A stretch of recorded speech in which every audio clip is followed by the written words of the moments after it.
इस जलसे की जरूरत किस लिए पड़ी कि पिछले कुछ महीनों से नहीं बल्कि कुछ सालों से मुल्क की जमहूरियत के जुग्राफिये को बदलने की कोशिशें हो रही हैं।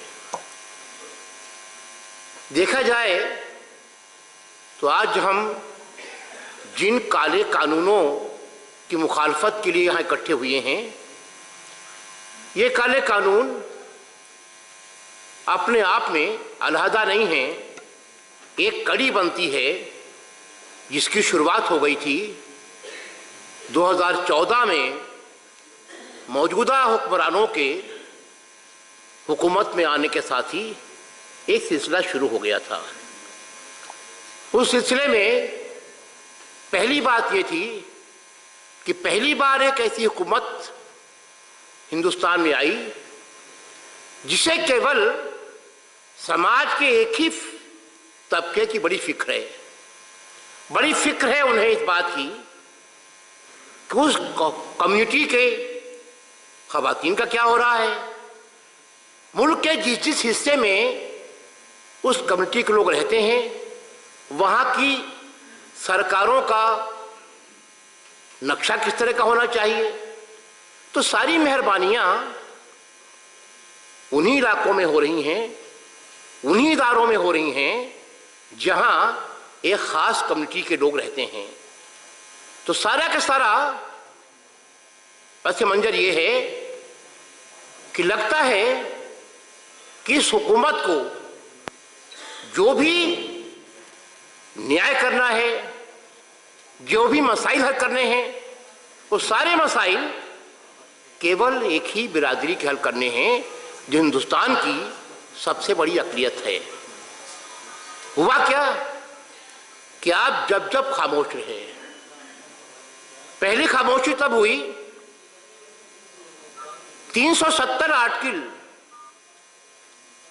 जो एक अहद था हिंदुस्तान की हुकूमत और कश्मीर के लोगों के बीच, एक वायदा था, एक कमिटमेंट था हिंदुस्तान की हुकूमत का, और रिश्ता जुड़ता था केवल 370 की वजह से। उसे हम लोगों ने शायद जितनी गंभीरता से लेना चाहिए था नहीं लिया था। लगा कि दूर की बात है, ये हम पर नहीं आ रही है, ये कश्मीर के लोगों का मसला है, वो तय कर लेंगे, हम तो उससे बचे हुए हैं। ये होता वही है जो जर्मनी में हुआ था, जो निमोलर की कविता है कि पहले वो आए यहूदियों के लिए, हम चुप रहे क्योंकि हम यहूदी नहीं थे, फिर वो आए मुख्तलिफ इदारों के लिए, हम खामोश रहे कि हम बचे हुए थे, फिर वो आए कम्युनिस्टों के लिए, चुप रहे, हम कम्युनिस्ट नहीं थे, और फिर जब आए हमारे लिए तो कोई नहीं बचा था जो हमें बचाने की बात कर सकता। इसलिए वो जो हमारी खामोशी थी 370 में, उसी का सिला मिल रहा है हमको आज इस बात का कि आप इकट्ठा होइए। जब भी कोई जुल्म होता है हुकूमत की तरफ से, अगर आप खामोश रहेंगे और ये सोचेंगे कि हम पर नहीं आने वाला है, ये जुल्म जाति औरों पर हो रही है, तो यकीन मानिए आप गलतफहमी में ज़्यादा दिन रह नहीं सकते हैं। इस हुकूमत ने साफ कर दिया है। बार बार बयान दिए जाते हैं कि सीएए का कोई रिश्ता एनपीआर से नहीं है, एनपीआर का कोई रिश्ता एनआरसी से नहीं है। ये हमारे वजीर आजम फरमा रहे हैं, उनकी पार्टी फरमा रही है, मगर जो हिंदुस्तान के होम मिनिस्टर हैं वो एक बार नहीं 50 बार साफ साफ शब्दों में कह चुके हैं कि ये तमाम चीजें हैं, सबका रिश्ता है। अब किसकी बात मानी जाए, वजीर आजम की कि होम मिनिस्टर की, ये समझ में नहीं आता है। तो हमें कहना चाहते हैं कि पहली बात तो ये कि हिंदुस्तान का आइन हिंदुस्तान में रहने वाले हर शहरी को बराबर का हक देता है, लिंग के आधार पर, जाति के आधार पर, इलाके के आधार पर, मजहब के आधार पर सब लोग बराबर हैं। और इसलिए ऐसा कोई भी कानून जिसमें धर्म के आधार पर कुछ लोगों को बाहर रखा जाता हो, इस बात की इजाजत हमारा संविधान नहीं देता है। ये बात बिल्कुल साफ है। इसलिए भले ही नागरिकता संशोधन कानून से हिंदुस्तान के मुसलमानों को तुरंत कोई फर्क न पड़ रहा होता हो, मगर साफ बात यह है कि हम ऐसे किसी भी कानून को नहीं मान सकते हैं जिसकी बुनियाद धर्म पर हो। हमारा संविधान का स्ट्रक्चर, ढांचा जिस प्रीएम्बल पर टिका हुआ है, उसमें हर तरह की बराबरी की बात की गई है। और संविधान साफ साफ कहता है कि हम एक सेकुलर सोशलिस्ट डेमोक्रेटिक रिपब्लिक हैं और उसके साथ कोई छेड़छाड़ नहीं होनी चाहिए।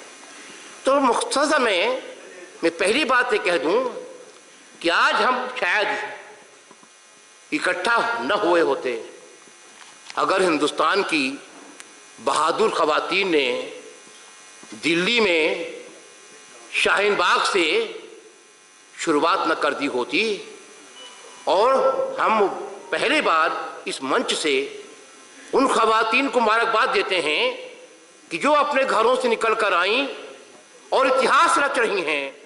आज केवल शाहीन बाग में ही नहीं, हिंदुस्तान के हर शहर में एक शाहीन बाग बन रहा है।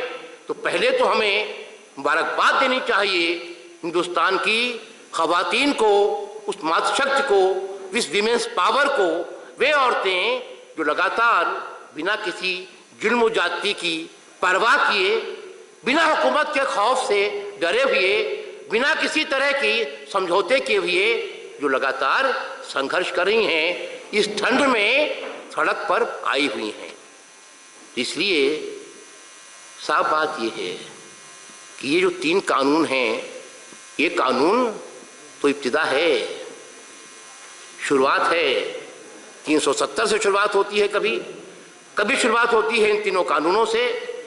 तो पहली बात साफ साफ आप समझ लीजिए कि एक बात, हालांकि हम कहते हैं कि इसका असर केवल अक़लियत पर नहीं पड़ना है, असर तो पड़ेगा आदिवासियों पर भी। किसी आदिवासी के पास कोई ठिकाना नहीं होता है और न उसके पास अपने बाप दादों के बारे में बताने के लिए कोई जानकारी हो सकती है। जो हमारे दलित समुदाय के लोग हैं, दलितों के पास जमीन भी नहीं है, स्वाभाविक है। अगर जमीन भी नहीं है उनके पास में तो कागज कहाँ से लाएंगे, खसरा खतौनी भी नहीं होगा तो बताना मुश्किल होगा कि वो कहाँ के रहने वाले हैं, कहाँ की रिहाइश है और उनके परिवार की स्थिति क्या है, बताना मुश्किल हो जाएगा।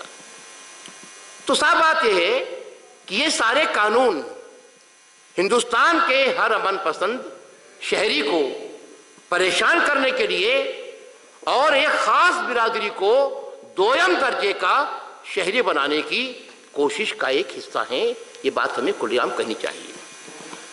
और यह भी कहना चाहिए कि अक्सर लोग कह देते हैं कि साहब, जो तमाम हुक्मरान बड़े बड़े मंत्रियों ने भाषणों में कहा है कि हिंदुस्तान के मुसलमानों को क्यों फिक्र पड़ी हुई है ज़्यादा, वो क्यों परेशान हो रहे हैं।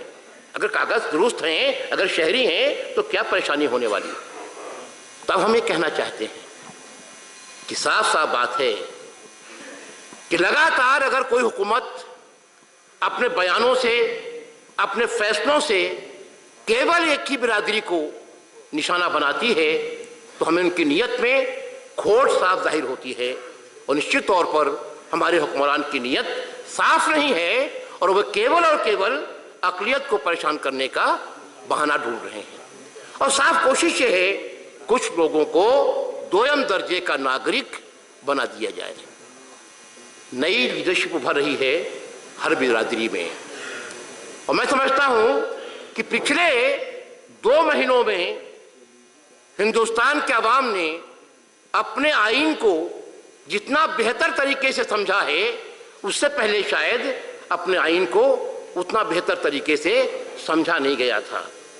और इसलिए आज हमारा संघर्ष हिंदुस्तान की जमहूरियत को बचाने का संघर्ष है, हिंदुस्तान के संविधान को बचाने का संघर्ष है, और हिंदुस्तान की वो जो गंगा जमुनी मिली-जुली सिंथेटिक कल्चर है उसे बचाने का संघर्ष है। और इस संघर्ष दरअसल हिंदुस्तान में जो अमन चैन है, जो भाईचारा है, जो एक दूसरे के दुख दर्द में शरीक होने का जो जज्बा है, उसे बचाए रखने की लड़ाई है ये।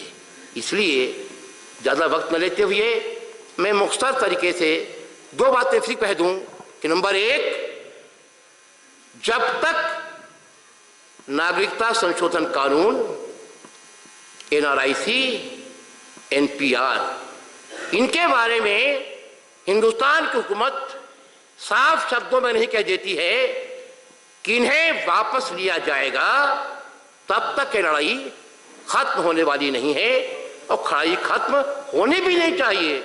अक्सर लोग कहते सुनाई पड़े कि भाई कुछ तो रास्ता निकाला जाए, जो लोग बैठे हुए हैं शाहीन बाग में या घंटा घर में, उनसे कहा जाए कि भाई कब तक बैठेंगे आप।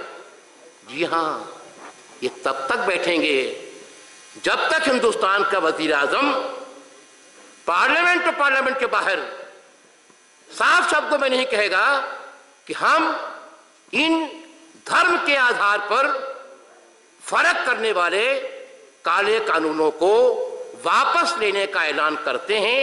और जब तक ऐसा ऐलान नहीं होगा तब तक हमें अपना संघर्ष जारी रखना चाहिए। मुझे खुशी है कि ये उत्तर प्रदेश स्तर का ये जलसा यहाँ हो रहा है। मुझे यकीन है जब लोग प्रतिनिधि यहाँ से अपने अपने जिलों में जाएंगे तो इस तरह के मुहिम को और ज़्यादा तेज करने की कोशिश करेंगे। और इसलिए लड़ाई के बिना, संघर्ष के बिना दुनिया के किसी भी कोने में आज़ादी नहीं मिली है, बराबरी हासिल नहीं हुई है, और कहीं भी किसी देश में लोगों के अधिकार सुरक्षित नहीं रहे हैं। ये बात बिल्कुल साफ है। लड़ना तो पड़ेगा। सवाल ये है कि या आप घर बैठकर जालिमों के फैसलों का इंतजार करते रहें और सोचते रहें कि ये घटना दिल्ली में हो रही है, ये कश्मीर में हो रहा है, हम पर देर से आएगी, एक साथ सब पर आ चुकी है।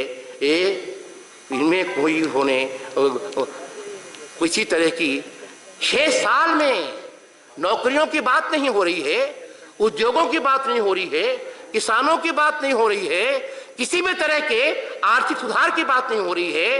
अर्थव्यवस्था रसातल में जा चुकी है। सवाल यह है, चीजों के दाम बेतहाशा बढ़ते जा रहे हैं, मुद्दा ही नहीं है, तालीम का मुद्दा ही नहीं है, विद्यार्थियों के लिए यूनिवर्सिटियों में फीस बढ़ने का मुद्दा ही नहीं है। तो सवाल यह है, अगर केवल धार्मिक मुद्दों पर हुकूमतें लड़ाती रहेंगी एक दूसरे को, तो हमें कहना पड़ेगा कि हम हुकूमत के द्वारा तमाम शहरियों के बीच झगड़ा पैदा करने की जो साजिशें हो रही हैं, उन साजिशों का हम पुरजोर मुकाबला करेंगे। हम एक हैं, हमारे दुख दर्द एक हैं, हमारे मसाइल एक हैं। मसाइल केवल एक है, हिंदुस्तान में जमहूरियत बची रहनी चाहिए, हिंदुस्तान की गंगा जमुनी तहजीब बची रहनी चाहिए, और हिंदुस्तान के संविधान के साथ किसी तरह की छेड़छाड़ धर्म की बिना पर, जात के बिना पर, किसी आधार पर नहीं होनी चाहिए। ये हम यहाँ पर साफ साफ कह देना चाहते हैं। इन शब्दों के साथ मैं बहुत शुक्रिया अदा करता हूँ आयोजकों का, और आखिरी बात है कहते हुए कि भाई अगर लड़ना है, कोई भी अधिकार अपने आप नहीं मिल जाता। हम लोगों ने अपनी जमहूरियत को we have taken it for granted कि जैसे सब चलता रहेगा, कहीं कोई खतरा नहीं होने वाला है। ये साफ कर दिया गया है कि इन 70 सालों में जो कुछ भी हमने हासिल किया था, अगर उस सबको नष्ट करने की कोशिश होगी तो सड़क पर तो आना पड़ेगा। अपनी आरामगाहों में बैठकर हम केवल तूफान का नज़ारा नहीं कर सकते, आपको सड़क पर उतरना पड़ेगा। और मैं एक बार फिर अपनी बात खत्म करते हुए शाहीन बाग दिल्ली की खवातीन के लिए, लखनऊ में घंटा घर पर बैठी हुई खवातीन के लिए, हिंदुस्तान के जिस जिस कोने में जहां जहां लोग सीएए का, एनआरआईसी का, एनपीआर की मुखालफत कर रहे हैं, उन सबके साथ अपनी सॉलिडेरिटी एक्सप्रेस करता हूं और वादा करता हूं कि हम लोग इस संघर्ष को फैसलाकुन मुकाम तक ले जाएंगे। अगर आप फैसलाकुन मुकाम तक नहीं ले गए तो उसके बाद मौका नहीं रहेगा आपको कि आप अपनी बात कह भी सकें। बहुत बहुत शुक्रिया।